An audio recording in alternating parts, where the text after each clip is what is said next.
Bonjour et bienvenue chez Innovart Business, la multipotentialité au cœur de l'entrepreneuriat. Je suis Cécile et je suis ravie de te retrouver pour une nouvelle exploration de l'univers fascinant de la multipotentialité dans le monde de l'entrepreneuriat. Que tu sois entrepreneur, freelance, créatif ou simplement curieux d'en savoir plus sur la manière d'intégrer avec succès tes multiples passions et talents dans ton activité professionnelle, tu es au bon endroit. Ensemble, nous allons découvrir comment embrasser et canaliser notre multipotentialité pour enrichir nos vies personnelles et professionnelles. Alors, installe-toi confortablement et embarquons dans cette aventure inspirante. Bienvenue à tous sur un nouvel épisode d'Innovart Business, votre podcast dédié à la multipotentialité au cœur de l'entrepreneuriat. Aujourd'hui, on va explorer un thème à la fois doux et puissant, le thème de la douceur, l'importance de la douceur dans notre vie professionnelle et personnelle. Alors pourquoi ce thème ? Je l'ai choisi parce que dans notre monde, je trouve que l'agressivité et la compétition sont souvent valorisées. On penche aujourd'hui, nous dans ce podcast, sur la douceur comme un atout, comme une force silencieuse qui peut transformer notre manière de travailler, de créer et d'interagir. Je veux casser en fait ce monde agressif et compétitif en vous parlant de la douceur. La douceur, ça va bien au-delà de la gentillesse. C'est plutôt une stratégie, une manière de naviguer dans le monde des affaires avec empathie, flexibilité et une ouverture à l'innovation. Pour un entrepreneur multipotentiel, la douceur est une manière d'embrasser la complexité, de tisser des relations authentiques et de favoriser un environnement où la créativité et l'innovation peuvent s'épanouir sans contrainte. Dans cet épisode, nous allons découvrir ensemble comment la douceur peut devenir une composante clé de notre succès, tant dans nos entreprises que dans nos vies. Mais d'abord, définissons ensemble le mot assertivité. Vous allez m'entendre parler de ce mot-là, de l'assertivité. Alors, qu'est-ce que c'est ?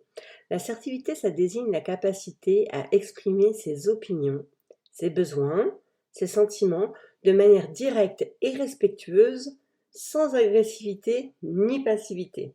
Donc, vous dites ce que vous pensez de manière honnête et bienveillante. Et ceux qui me connaissent savent que c'est généralement ce que je pratique. Alors, je dis pas que je ne m'énerve jamais, c'est pas vrai, mais en tout cas, je suis quelqu'un de très vrai, de très franche, très entière et je dis toujours les choses avec tact et diplomatie si possible, mais je dis ce que je pense et ça me paraît essentiel pour éviter tous les quiproquos qui pourrait y avoir et les malentendus. Donc, quels sont les avantages d'utiliser la douceur ? Dans cette quête d'innovation et de réussite là qu'on a en permanence, la douceur, elle se situe où là-dedans ? Elle est reléguée au second plan. Elle est perçue comme un signe de faiblesse, je viens de vous le dire, ou alors, encore pire, elle est perçue comme un signe d'indécision. Pourtant, c'est loin d'être le cas. Dans un contexte professionnel comme dans un contexte personnel, la douceur a une force en fait et incarne vraiment, c'est une force qui est sous-estimée. C'est une aptitude à agir avec beaucoup d'empathie, beaucoup de considération, de la patience, que ce soit envers soi-même ou envers les autres. Alors si on revient à mon cas personnel, la patience, c'est pas toujours mon fort. Mais effectivement, je suis patiente avec les autres. C'est envers moi-même que j'ai du mal à être patiente. Mais ça, je crois que c'est aussi un peu propre au multipotentiel, c'est qu'on veut tout de suite et maintenant. Et moi, je dis toujours ma devise, et d'ailleurs ceux qui ont ma carte de visite entre les mains, la carte du petit bazar le savent, pour moi choisir c'est renoncer, alors pourquoi choisir ? Donc voilà, je suis impatiente, je veux tout et tout de suite, mais finalement on peut certainement tout avoir, mais jamais tout en même temps. Donc ça c'est une phrase à réfléchir qu'on m'a donnée il n'y a pas longtemps. Mais voilà, mais la douceur, c'est quand même ça, c'est agir avec empathie, considération et patience envers soi-même et envers les autres. Et du coup, ça se manifeste avec une écoute attentive, une communication bienveillante et une certaine ouverture d'esprit. On en revient un petit peu à tout ce qu'on a dit jusqu'ici dans ce podcast. L'écoute, c'est hyper important, la communication, c'est hyper important et tout ça, ça va toujours ensemble. Et du coup, vous verrez que la douceur, c'est vraiment loin d'être un obstacle. Ça peut devenir vraiment un vecteur puissant pour votre leadership. Ça peut vous aider à collaborer et aussi à résoudre des conflits, vraiment en étant calme, et posé. Quand vous êtes dans le monde de l'entrepreneuriat, si vous vous adaptez la douceur comme stratégie d'entreprise, ça signifie privilégier l'humain. Privilégier l'humain dans chaque décision, dans chaque interaction. Ça veut dire que, vous allez développer une culture d'entreprise où la confiance, le respect mutuel et la valorisation des idées, sont des, ce sont des affaires, des valeurs primordiales pour vous. Et toutes les entreprises qui incarnent cette approche, elles bénéficient souvent d'une meilleure cohésion d'équipe, d'une plus grande loyauté de leurs clients et d'une image de marque positive et authentique. On n'oublie pas qu'on est là pour faire du business et autant le faire correctement et le faire bien. Et ce qui se passe à l'intérieur de votre entreprise se reflète à l'extérieur de votre entreprise. Donc plus vous aurez un management doux, positif, avec une écoute active, plus vos salariés seront heureux et plus ça se sentira à l'extérieur. Si vous êtes solopreneur, plus vous serez doux et bienveillant envers vous-même, plus vous serez calme et plus vous serez serein, pareil, pour votre business. Et les gens ressentiront cette sérénité pour faire appel à vous. Pour les entrepreneurs qui sont multipotentiels, la douceur, c'est un trait d'union entre leurs divers intérêts et leurs diverses compétences. Ça permet vraiment de naviguer avec une certaine agilité d'un domaine à l'autre, de tisser des liens entre les différents concepts qui peuvent paraître complètement disparates au départ et de créer des solutions innovantes. On en revient toujours à l'essence même de la multipotentialité, mais la douceur, elle facilite l'ouverture d'esprit, l'adaptabilité et c'est vraiment une composante essentielle pour la réussite et ça va vous permettre d'explorer des nouvelles voies sans crainte du tout de maintenir des relations, tendues, et ça va vous permettre d'avoir, vous allez découvrir un réseau, riche et varié de partenaires et de collaborateurs parce que naturellement, si vous êtes doux, encore une fois, hein, doux, c'est pas trop gentil, les gens viennent naturellement à vous. Donc en fait, la douceur, c'est pas forcément une qualité juste louable sur le temps personnel, sur le plan personnel, pardon. Je suis quelqu'un de doux, je suis quelqu'un de bien, et cetera. Non, c'est pas du tout ça. C'est vraiment un état d'esprit, une stratégie qui peut être, dans votre vie personnelle, mais dans votre vie professionnelle, c'est là qu'on va surtout parler de stratégie, qui va être très, très efficace. Elles vont permettre aux entrepreneurs de construire des entreprises résilientes, humaine et innovante. Donc adapter la douceur, c'est choisir de diriger avec cœur et intelligence dans un équilibre qui favorise à la fois le bien-être et le succès. Et je vous invite vraiment à réfléchir à tous ces avantages concernant la douceur pour un management hyper positif. Alors bien sûr, il y a des inconvénients. Dans toute méthode, il y a des inconvénients et la douceur n'y échappe pas. Aujourd'hui, l'environnement, c'est la compétition, la rapidité, l'efficacité et parfois c'est même la dureté qui sont des valeurs qui sont favorisées. Et du coup, la douceur, elle est perçue comme quelque chose de négatif. Certaines personnes vont voir une faiblesse, un manque de détermination, une incapacité à prendre des décisions. Euh, cette perception-là, c'est souvent le fait d'une culture d'entreprise qui associe la force et la rigidité, en fait, à l'efficacité, et à l'agressivité. Mais cette vision, elle est hyper réductrice en fait parce que, c'est pas par la force, par la dictature, j'ai envie de dire et par l'agressivité qu'on obtient quelque chose. Mais c'est plutôt pour moi en étant dans l'écoute et dans l'empathie et les gens qui dirigent comme ça, d'une main de fer, ignorent les nombreux avantages que peut apporter la douceur en termes de leadership notamment et de créativité et de relations humaines. C'est, voilà, il y a un inconvénient, c'est la façon dont c'est perçu par votre entourage et par votre direction ce ne sont pas des choses qu'ils ont l'habitude de faire, mais une fois que les gens ont compris où la douceur pouvait les emmener, où l'empathie et l'écoute active pouvaient les emmener, ils ont tout à y gagner et les salariés vont réussir parce qu'ils vont se sentir compris.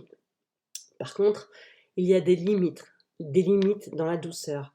Dans certaines situations, notamment quand il est nécessaire de prendre des décisions rapides ou des décisions catégoriques, ou encore de défendre les intérêts de votre entreprise, une approche plus assertive peut être requise. Ça veut dire que la clé, elle réside dans votre capacité à équilibrer doucement, tranquillement, la douceur et l'assertivité, à savoir quand adopter une posture ferme sans sacrifier l'empathie et la considération pour les autres. Donc on dit ce qu'on pense fermement, mais avec bienveillance, en employant des mots qui sont choisis pour essayer de blesser personne. Et c'est un petit peu la solution du gagnant-gagnant qu'il faut laisser paraître, même si c'est votre point de vue que vous voulez mettre au devant de la table et si vous voulez gagner, hein, parce qu'attention, on ne peut pas toujours trouver des solutions gagnant-gagnant et dans le business, vous devez être le gagnant.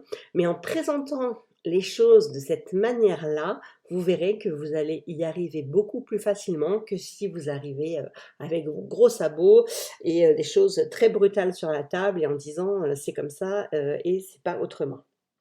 Après, je l'avoue, c'est un équilibre qui n'est pas toujours facile à trouver, qui peut nécessiter une réflexion profonde sur nos propres valeurs et notre propre style de leadership. Faut comprendre que, la douceur et la l'assertivité sont pas, forcément exclusives, elles peuvent se compléter donc, l'une avec l'autre. Être doux ne signifie pas éviter les confrontations, ça signifie pas non plus éviter les décisions difficiles. Ça veut vraiment dire aborder les situations avec une intention constructive. Vous cherchez à comprendre, à respecter la perspective de chacun, tout en restant ferme sur ses objectifs. Alors ceux qui me connaissent, ils ont un petit peu l'habitude de voir, comment, je travaille, comment j'écoute, comment je comprends les gens. Notamment, je vais reparler de l'association, je vais faire une parenthèse sur, l'association Elle au pluriel, qui est une association de femmes entrepreneurs basée sur Évreux, je vous en ai déjà parlé. On fera un podcast, hein, complètement dédié à Elle au pluriel d'ailleurs. Et au niveau du recrutement, ça passe par moi. Donc je pense que beaucoup, des femmes peuvent vous le dire. J'écoute, je pense avoir une écoute, très active, bienveillante, on échange, les gens se confient assez facilement à moi. C'est vrai que je sais, il est important de connaître les personnes, donc moi j'ai besoin de savoir pourquoi elles en sont arrivées là dans leur parcours de vie et du coup naturellement, elles se confient à moi et elles m'expliquent les soucis, personnelles qu'elles ont pu rencontrer. Ça après, je dirais que ça ne regarde que moi, elles en parlent ou elles en parlent pas. Au sein du groupe, je suis la seule à connaître leur histoire ou du moins à connaître l'histoire des personnes qui se sont confiées, mais toujours voilà, sans jugement, avec beaucoup d'empathie, avec beaucoup de bienveillance et c'est les principaux critères de recrutement du groupe et les valeurs qu'on partage et du coup, il y a des caractères différents, bien évidemment, et on sent des tempéraments dans les femmes du groupe beaucoup plus fermes et d'autres beaucoup plus doux et d'autres ultra doux, mais voilà, il faut pas tout mélanger et il faut faire un mix et cette douceur, elle est quand même généralement présente et là, je vous parlais de moi et je pense que les filles pourront vous dire qu'effectivement, au téléphone, je suis quelqu'un de plutôt, réceptif et assez doux. Par contre, on vous dira aussi que je dis toujours ce que je pense. Alors, parfois, moins bien que d'autres fois, je dois l'avouer. Généralement, j'emploie vraiment de la douceur, du tact et de la diplomatie, mais parfois, on dit des choses sur un ton dont on se rend pas forcément compte de la façon dont on parle. Donc voilà, c'était une petite aparté pour vous dire comment, la douceur, moi, est présente dans mon quotidien, mais c'est vrai que c'est un équilibre qui est pas tout le temps facile à trouver parce que, on a l'impression d'être trop gentil, l'expression qu'on entend souvent c'est: «Trop bon, trop con», pardonnez-moi pour ce gros mot à l'antenne, mais c'est comme ça qu'on est perçu et en fait, je veux défaire un petit peu ces clichés, ces idées reçues. Vous pouvez être, doux, et gentil, c'est pas pour autant que vous êtes quelqu'un de complètement niais ou de stupide, et au contraire, les gens vont pas se méfier de vous et vous allez arriver à en faire un petit peu, ce que vous voulez. Alors, je parle pas de manipulation, mais c'est vrai que, les gens ne vont pas, se méfier de quelqu'un de doux. Encore une fois, hein, cette attitude un petit peu, cette perception un petit peu négative et vous verrez que, en étant, beaucoup plus doux et beaucoup plus assertif, vous allez, y arriver de mieux en mieux dans votre business. Mais si ça se trouve, c'est quelque chose que vous faites déjà naturellement. Heu, Essayez d'examiner un petit peu votre comportement, comment vous êtes avec les gens, comment vous leur parlez. À mon avis, vous allez découvrir des tas de choses. Après, j'ai envie de vous donner des conseils pratiques pour intégrer la douceur dans la gestion de votre entreprise. Alors c'est pas toujours simple. Je vous l'ai dit, je vous ai parlé tout à l'heure de l'écoute active. En fait, il faut vraiment montrer votre, intérêt sincère pour, vos employés, vos interlocuteurs, en pratiquant l'écoute active. Donc on écoute pour comprendre et pas simplement pour répondre à la personne. Ça change tout dans la communication. Moi je coach aussi pour la communication, enfin je coacherai bientôt parce qu'encore une fois, mes activités sont entre parenthèses en ce moment, mais l'écoute active, c'est une des clés de la communication. Ça s'apprend, ça ne se fait pas n'importe comment et on écoute pour comprendre et on n'écoute pas pour répondre et ça, c'est hyper important de vous le mettre dans la tête. Ensuite, le deuxième conseil que je pourrais vous donner, c'est, l'empathie. Adopter une posture, de leader empathique. Essayez de comprendre les défis et les motivations de votre équipe, si vous en avez une. Cela va vous aider à mieux soutenir vos employés et à renforcer leur engagement. S'ils ont l'impression que le leader est dans le même bateau qu'eux, forcément, ils vont avancer. Vous êtes une équipe, on avance ensemble. Par contre, si vous n'êtes pas avec eux et vous leur faites sentir que vous êtes au-dessus d'eux, là, ça n'ira pas et ils n'auront pas envie de travailler pour vous, tout simplement. Il faut vraiment, encore une fois, avoir cette empathie et cet esprit d'équipe et ça va vous permettre de construire au mieux les relations au sein de votre entreprise et même entre les différentes, personnes de l'entreprise. C'est-à-dire qu'entre pas forcément vous en tant que dirigeant avec vos salariés, mais entre les salariés entre eux, s'ils sont dans une atmosphère calme, et bienveillante, ils vont avoir un peu plus tendance à être calmes et bienveillants. Ça n'empêchera pas, ça va pas atténuer les caractères de chacun et fort heureusement, mais ça va déjà être un petit peu plus, plus zen et respectueux. Ensuite, concentrez-vous, quand vous faites un feedback, sur une action donnée, et même pour vous-même, hein, si vous êtes solopreneur, en fait, concentrez-vous sur un retour positif. Il y a toujours, des choses qu'on va appeler positives et des choses négatives dans toute expérience, mais en fait, on se concentre d'abord sur le positif. Voilà ce qui s'est bien passé, voilà ce que j'ai réussi et après, c'est pas du négatif, c'est des points d'amélioration et là, on liste les points d'amélioration, toujours avec beaucoup de bienveillance, le plus de précision possible et on se dit: «Bah, voilà, aujourd'hui j'ai fait ça comme ça, mais la prochaine fois ce sera mieux». Je vous donne un exemple. Vous avez eu la semaine dernière mon premier podcast enregistré avec invité. J'ai eu un problème de micro, je vous l'ai dit au début de l'épisode. Bon, ça n'empêche pas d'écouter l'épisode, c'est pas forcément super agréable. On a l'impression que je zozote tout le temps. Et ben, c'est pas grave, j'ai trouvé une solution. La prochaine fois, ça devra être, ça sera différent, mais je me suis pas pris la tête. On n'a pas repassé 1 heure à enregistrer parce que le podcast aurait pas été le même, il n'aurait pas été aussi naturel. Donc voilà, il faut être bienveillant envers soi-même et il faut pas toujours être dans cette course à la performance et au comment j'ai envie de dire? Au zéro défaut, de toute façon, c'est pas possible. Donc voilà, je c'est ce que j'avais envie de vous faire passer comme message, c'est ça, c'est, valoriser les gens autour de vous, reconnaissez-les, reconnaissez leurs valeurs, valorisez les contributions qu'ils peuvent faire, chacun à leur manière, chacun avec leurs, possibilités. Hem on n'a pas tous le même fonctionnement, on n'a pas tous la même intelligence. Quand je dis la même intelligence, ça ne veut pas dire qu'une personne est intelligente et l'autre ne l'est pas, mais il y a plusieurs formes d'intelligence et ça sera peut-être le thème d'un podcast. Mais si on réunit toutes ces formes diverses d'intelligence, c'est pareil, on va aller très très loin au niveau entrepreneurial. Donc, laissez vraiment la compassion guider vos décisions. N'évitez pas les décisions difficiles, mais abordez-les avec une considération complète. N'oubliez jamais l'impact que vos mots peuvent avoir sur les personnes qui sont impliquées. Et là, ça changera tout. Ensuite, je voulais vous donner quelques conseils pour concilier l'équilibre entre douceur et assertivité. Donc on l'a vu, hein, l'assertivité, c'est l'art de dire ce qu'on pense de manière soft, j'ai envie de le simplifier un petit peu comme ça. Donc clarifier vos valeurs, on en revient toujours au même dans une entreprise, qu'est-ce qui nous définit? Ce sont nos valeurs. Donc là, on clarifie ces valeurs, on est clair sur les valeurs fondamentales, on les transmet à notre équipe, ça nous aidera à rester ancrés dans nos principes. On définit des limites. Établir et communiquer clairement sur vos limites, ça c'est essentiel. C'est-à-dire que oui, je suis doux, oui, je suis gentil, mais je suis respectueux, donc tu dois être en face de moi respectueux, et il y a des limites à pas franchir, et ça c'est hyper important. On peut être doux et ferme. Encore une fois, ça va ensemble.